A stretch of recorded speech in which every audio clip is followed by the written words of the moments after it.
اگر حضور نبی کریم علیہ الصلوۃ والسلام کا معمول مبارک آپ سمجھیں تو وہ یہ تھا کہ نبی پاک علیہ الصلوۃ والسلام ہمیشہ تبسم فرمایا کرتے تھے۔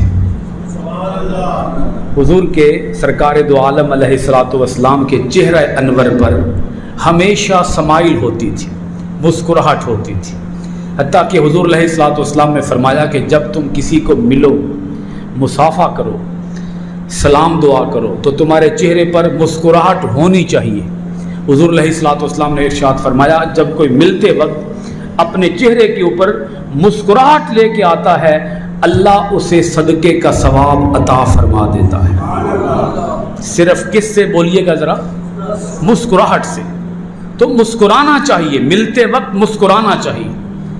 پیغمبر علیہ الصلوۃ والسلام آپ سے جو بھی ملنے کے لیے آتا، نبی پاک علیہ الصلوۃ والسلام خوش ہو کے ملتے، مسکرا کے ملتے، آپ اس کے ساتھ اپنی فرحت اور خوشی کا اظہار فرماتے۔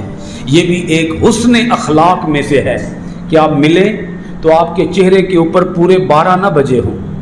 جی ٹھیک ہے، انسان کو غم ہوتے ہیں، دکھ ہوتے ہیں، پریشانیاں ہوتی ہیں، ہر انسان پریشانیوں میں گھرا ہوتا ہے۔ اگر آپ سمجھیں کہ ہمارے نبی پاک صلی اللہ علیہ وآلہ وسلم آپ کس قدر دکھی ہوتے تھے، اس جہان کے اندر اتنے دکھ اور کسی کو نہیں ملے جتنے حضور علیہ الصلوۃ والسلام کے دکھ تھے، کیونکہ سب سے بڑا حضور کا دکھ یہ تھا کہ میرا کوئی امتی بھی کہیں جہنم میں نہ چلا جائے۔